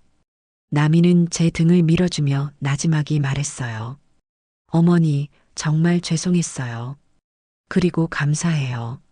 저를 그냥 내치지 않으시고 이렇게 바로 잡아주셔서요. 앞으로 정말 잘할게요. 지켜봐 주세요. 그 진심 어린 다짐에 저는 그 아이의 손을 꼭 잡아주었어요. 그 사건 이후 며느리는 완전히 다른 사람이 되었어요. 더 이상 명품 가방이나 사치품에 목을 매지 않았고 짠순이처럼 굴지도 않았죠. 대신 무언가를 살 때면 어머니, 이거 필요하세요? 라고 먼저 물어보고 제 취향을 세심하게 챙기는 속 깊은 며느리가 되었답니다. 지난 어버이날에는 난생 처음으로 제게 직접 쓴 손 편지와 함께 비싸지는 않지만 제가 가장 좋아하는 색깔의 스카프를 선물해 주었죠. 그 편지를 읽으며 저도 모르게 눈물을 훔쳤어요. 며느리가 제게 준 스카프보다 그 아이의 서툴지만 진심이 담긴 글씨 하나하나가 제 마음을 더 따뜻하게 감싸주었기 때문이었죠. 며느리와의 길고 길었던 갈등이 마침내 끝이 났다는 안도감과 그 아이가 진심으로 변화했다는 사실에 대한 감사함이 뒤섞인 눈물이었어요. 그날 이후 우리 고부 사이에는 정말로 따뜻한 봄이 찾아왔습니다. 나미는 더 이상 제 눈치를 보거나 억지로 싹싹하게 굴지 않았어요. 대신 정말 딸처럼 제게 시시콜콜한 자기 이야기를 늘어놓기도 하고 장을 볼 때면 어머니 뭐 좋아하세요? 라며 먼저 제 의견을 물어보기도 했죠. 저 역시 그런 며느리의 변화가 사랑스러워 예전에는 꼴도 보기 싫었던 그 얼굴을 이제는 한 번이라도 더 보려고 노력하게 되었어요. 그렇게 평화로운 나날이 이어지던 어느 초여름 날이었어요. 부산에 사는 제 여동생 정희에게서 전화가 한 통 걸려왔죠. 언니 잘 지내? 나 다음 주에 서울 올라가. 여동생은 저보다 5살 아래였지만 어릴 적부터 성격이 깐깐하고 자기 주장이 강한 아이였어요. 특히 자기 아들과 며느리에 대한 자부심이 하늘을 찔러 저를 만날 때마다 은근히 제 아들 일산과 며느리 나미를 비교하며 속을 긁어대곤 했죠. 어머, 웬일이야?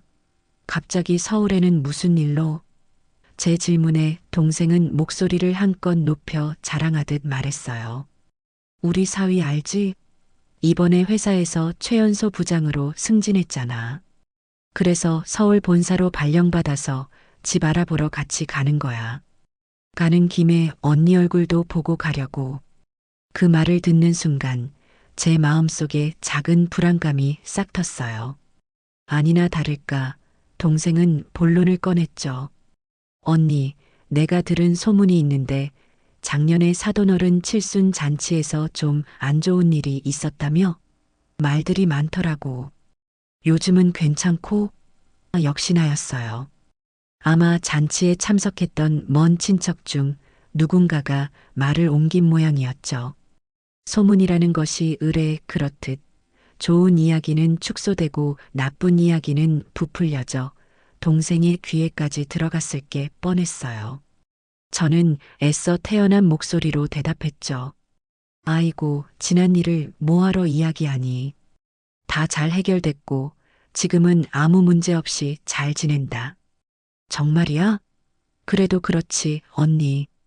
내가 보기에 언니 며느리는 처음부터 좀 맹랑한 구석이 있었어. 언니가 너무 잘해주니까 애가 버릇이 없어진 거야. 며느리는 처음부터 꽉 잡아야 하는 건데. 동생은 자기가 무슨 인생의 선배라도 되는 양절을 가르치려 들었어요. 저는 더 이상 말을 섞고 싶지 않아 적당히 전화를 끊었지만 마음은 착잡하기 그지없었죠. 며칠 뒤 동생이 정말로 우리 집에 찾아왔어요. 저는 혹시나 하는 마음에 며느리에게는 미리 연락하지 않았죠. 괜히 동생의 뾰족한 말을 듣고 상처받을까 걱정되었기 때문이에요. 하지만 운명의 장난이었을까요? 동생과 한참 이야기를 나누고 있는데 현관문 비밀번호 누르는 소리가 들리더니 며느리 나미가 불쑥 들어서는 게 아니겠어요. 어머니, 저 왔어요. 근처에 외근 나왔다가 어머니 좋아하시는 빵 사왔는데. 나미는 환하게 웃으며 들어서다 소파에 앉아있는 동생을 보고는 그 자리에 우뚝 멈춰 섰어요. 이모님, 안녕하세요. 동생 역시 예상치 못한 며느리의 등장에 살짝 놀란 듯 했지만 이내 특유의 쌀쌀맞은 표정으로 나미를 위아래로 훑어보았죠. 어머, 새아가구나. 오랜만이네. 그런데 미리 연락도 없이 불쑥 찾아오는 건 무슨 경우니? 동생의 첫마디는 가시가 돋친 말이었어요. 나미의 얼굴이 순간 굳어지는 것이 보였지만 그 아이는 이내 다시 미소를 지으며 고개를 숙였어요. 죄송해요, 이모님. 제가 생각이 짧았어요. 오실 줄 알았으면 미리 연락드리는 건데. 예전에 남이었다면 어머니 집에 제가 오는데 무슨 연락이 필요해요? 라며 쏘아붙였을 테지만 지금의 남이는 달랐어요. 그 아이는 묵묵히 동생의 비난을 받아내고 있었죠. 저는 그런 며느리의 모습이 안쓰러워 서둘러 나섰어요. 아니다, 정이야. 내가 남이한테 언제든지 편하게 오라고 했다. 그리고 외근 나왔다가 애미 생각해서 빵까지 사온 기특한 애한테 무슨 말을 그렇게 하니? 제 말에 동생은 입을 삐죽거리며 나는 다 언니 걱정돼서 하는 말이지. 라며 물러섰어요. 그렇게 아슬아슬한 분위기 속에서 새 여자의 동거가 시작되었어요. 나미는 정말이지 최선을 다했어요. 동생이 좋아하는 과일을 깎아 대령하고 시원한 음료수를 만들어다 주며 불편한 점은 없는지 세심하게 챙겼죠. 그런 며느리의 노력을 아는지 모르는지 동생은 사사건건 트집을 잡기 시작했어요. 새아가는 과일을 참 못 깎네. 우리 며느리는 아주 호텔 주방장처럼 깎는데. 어머, 이 집은 왜 이렇게 후덥지근하니? 우리 아들네는 시스템 에어컨이라 24시간 쾌적한데. 동생의 입에서는 끊임없이 자기 며느리와 아들 자랑이 쏟아져 나왔어요. 그럴 때마다 나미는 그저 멋쩍게 웃으며 아, 그러시구나. 대단하시네요. 라고 대답할 뿐이었죠.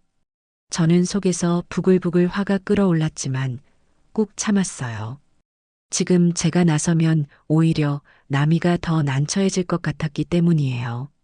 사건은 그날 오후에 터졌어요. 동생이 거실 소파에 앉아 오렌지 주스를 마시다가 그만 손을 헛디뎌 주스를 소파 쿠션 위로 왈칵 쏟고 말았죠. 어머나, 어머나 어떡하니. 동생은 호들갑을 떨며 소리쳤어요. 제가 막 행주를 가지러 부엌으로 가려는데 동생이 며느리를 향해 날카롭게 말하는 소리가 들렸어요. 새아가, 이거 비싼 소파 아니니? 가죽이라서 얼룩지면 잘 안 빠질 텐데. 어떡하니 정말. 그 말에는 너 때문에 이게 무슨 일이냐는 식의 묘한 책임 전가가 섞여 있었죠. 저는 순간 가슴이 철렁했어요. 예전의 남이었다면, 물건의 가치에 집착하던 그 시절의 남이었다면 분명 얼굴부터 굳어지며 이거 지난달에 큰 맘 먹고 산 건데 어떡해요. 라며 짜증을 냈을 테니까요. 동생은 분명 그걸 시험하고 있었던 거예요. 하지만 제 걱정은 기우였어요. 나미는 놀랍도록 침착하고 어른스럽게 대처했죠. 어머, 이모님, 괜찮으세요? 옷에는 안 묻으셨고요. 나미는 휴지를 뽑아 들고 달려와 동생의 옷부터 살폈어요. 동생이 괜찮다고 하자 그제야 쿠션을 향해 말했죠. 괜찮아요, 이모님. 소파야 얼룩지면 닦으면 되죠. 가죽 전용 클리너로 닦으면 금방 지워질 거예요. 너무 놀라지 마세요. 그 말을 듣는 순간 저는 저도 모르게 감동하고 말았어요. 우리 며느리가 정말 변했구나. 물건보다 사람을 먼저 생각할 줄 아는 아이가 되었구나. 저는 나미가 너무나 대견하고 자랑스러웠죠. 동생은 예상치 못한 며느리의 반응에 오히려 자기가 더 당황한 듯한 표정이었어요. 저녁이 되어 아들 일상까지 퇴근하고 우리는 다 함께 저녁 식사를 했어요. 식사 분위기는 그야말로 살얼음판이었죠. 동생은 어떻게든 며느리의 흠을 잡아내려는 듯 혈안이 되어 있었어요. 새아가는 아직도 요리를 잘 못하나 보네. 국이 좀 짜다. 우리 며느리는 한식 자격증도 있는데 새아가는 뭐 배우는 거 없니? 그 모든 비난의 화살을 저는 묵묵히 며느리 대신 맞아주었어요. 내 입에는 간이 딱 맞는데. 그리고 우리 남이는 바깥일 하느라 바빠서 요리 배울 시간도 없다. 제 방어에 동생은 불만스러운 표정을 지었죠. 그리고 마침내 동생은 최후의 카드를 꺼내 들었어요.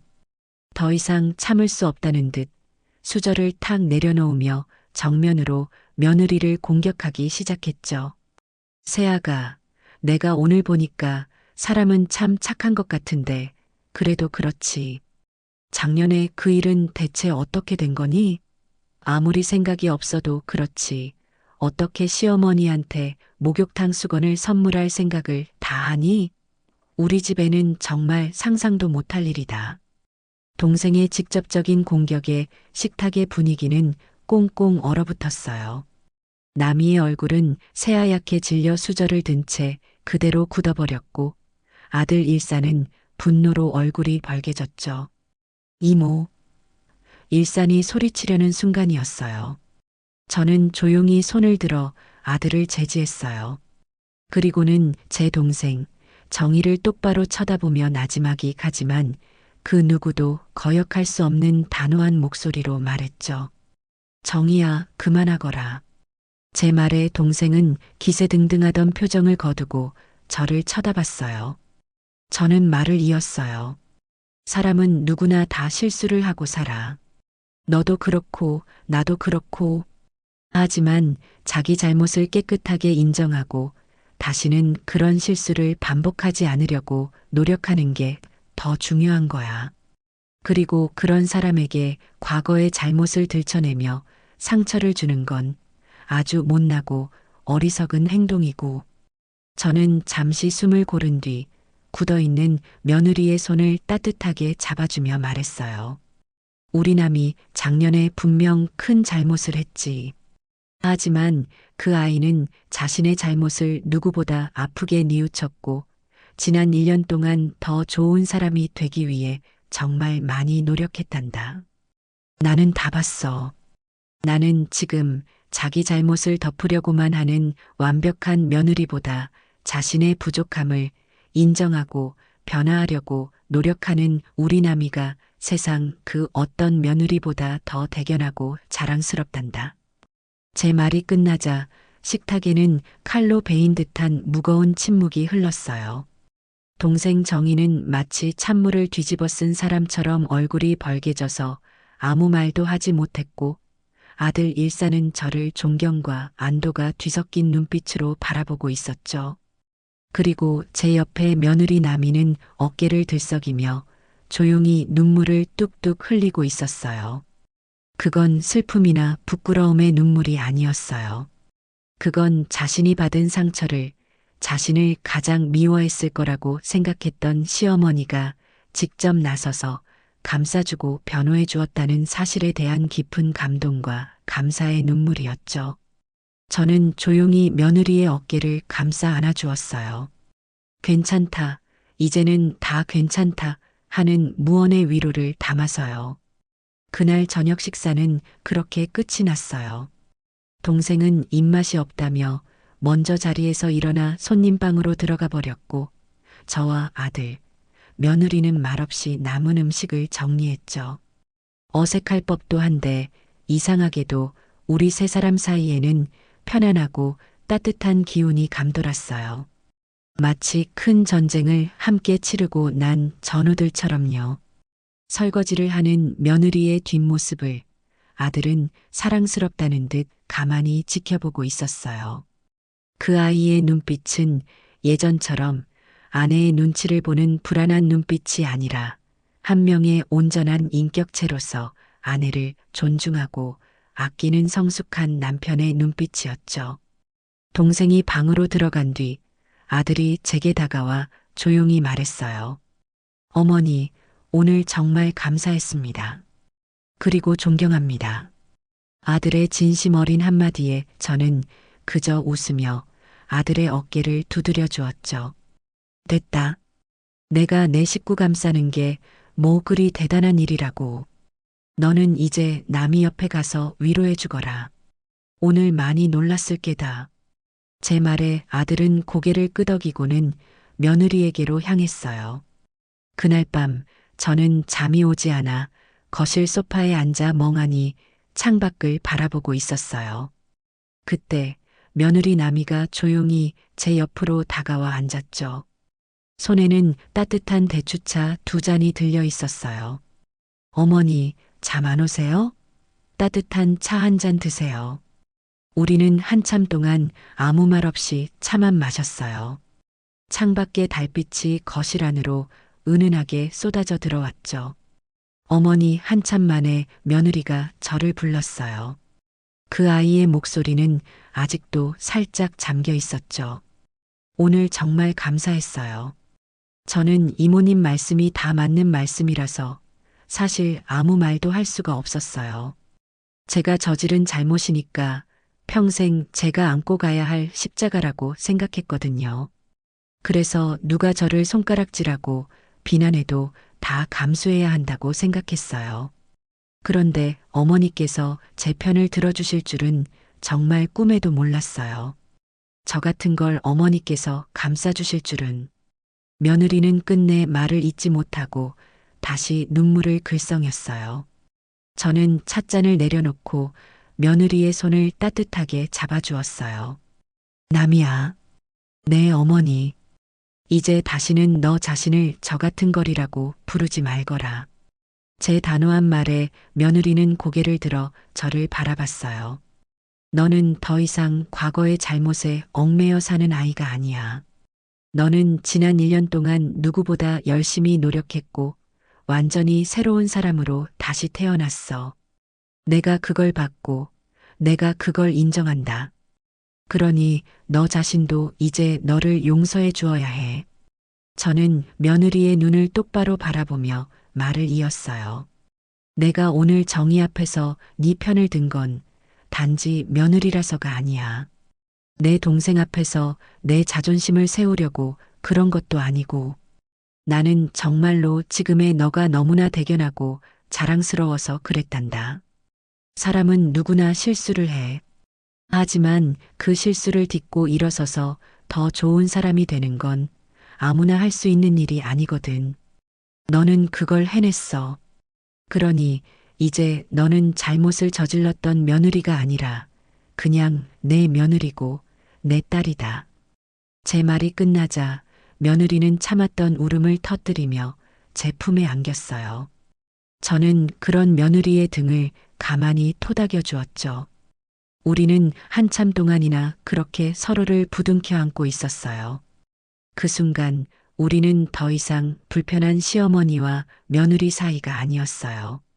서로의 상처를 보듬고 위로하는 세상에서 가장 가까운 모녀 사이가 된 것이었죠. 그동안 우리 사이에 남아있던 아주 작은 앙금마저 그날 밤의 눈물과 함께 깨끗이 씻겨 내려갔습니다.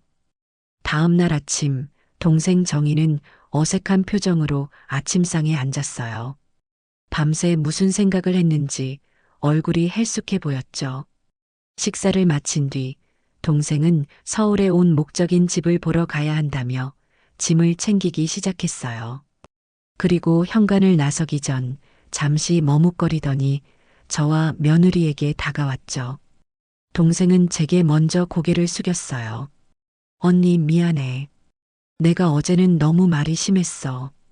언니 속상하게 하려고 그런 건 아니었는데 내가 생각이 짧았다. 그리고는 며느리를 향해 고개를 돌렸어요. 그리고 새아가한테도 미안하다. 내가 어른답지 못하게 굴었어. 동생의 사과는 거창하지 않았지만 그 안에는 진심이 담겨 있었어요. 며느리는 그런 동생을 향해 환하게 웃으며 말했죠. 아니에요, 이모님. 괜찮아요. 제가 잘못했던 일인데요, 뭘. 조심히 다녀오세요. 그 어른스러운 대처에 동생은 살짝 놀란 듯한 표정을 짓더니 이내 멋쩍게 웃으며 집을 나섰어요. 동생이 떠나고 나니 시끄럽던 집안이 다시 평화로워졌어요. 폭풍이 지나간 뒤에 고요함이었죠. 저는 며느리와 함께 나란히 앉아 과일을 깎았어요.